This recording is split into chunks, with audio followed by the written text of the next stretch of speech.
क्या आपने 10,000 रुपया लिया था सरकार से? मजा आया? तो अब सुनिए, सरकार अब आपके घर में चाहे 2 व्हीलर हो चाहे 4 व्हीलर हो, आपसे स्टेट हाईवे पर चलने के लिए टैक्स लेगी। वो भी कितना? 1 रुपया 25 पैसा प्रति किलोमीटर। अगर आप 100 किलोमीटर चलते हैं तो आपसे 125 रुपया लिया जाएगा। समझ में आ गई बात? अब दूसरी तरफ चलिए, बिहार सरकार 250 फीट से जो बड़ी सड़कें हैं उस पर चलने का भी टैक्स आपसे लेगी। मजा आ गया होगा? अभी नहीं आया? चलिए हम एक और आगे बढ़ के आपको बात बताते हैं कि अब सरकार आपने जो घर बांधा है उसके ऊपर सालाना 1200 रुपया टैक्स लगा रही है। पहले यह सिर्फ शहरों में होता था, नगर निगम में होता था। अब ये ग्रामीण क्षेत्रों में भी जो किसान हैं उनके घर का 1200 रुपया प्रतिवर्ष उनको टैक्स देना होगा।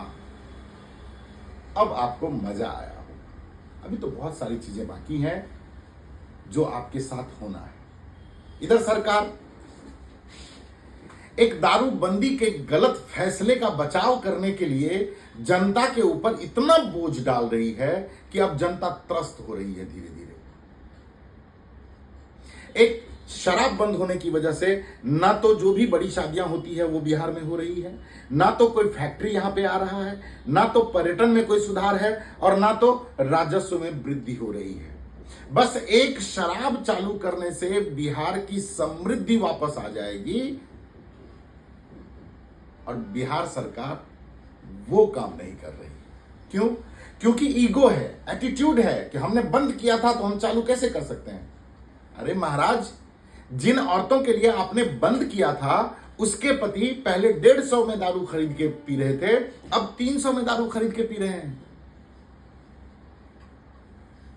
पहले जो पति 150 रुपए में सुरक्षित दारू पी के घर पे तो कम से कम जिंदा पहुंचते थे, वो अब नकली दारू पी पी के मर रहे हैं। आप तक सिर्फ वो समाचार पहुंच रहा है जो जहरीली शराब पी के मरने वाले लोग हैं। मगर मैं आपको तथ्य बताऊं कि आज के डेट में पिछले 10 सालों का आप डेटा उठा के देख लीजिए, लीवर की बीमारियों के साथ, किडनी की बीमारियों के साथ आपके यहां लाखों पेशेंट एडमिट हो रहे हैं और उसकी वजह यह है कि वो डुप्लीकेट शराब पीते हैं। मगर नहीं, आपको तो उस 10,000 रुपए का इंटरेस्ट लेना है।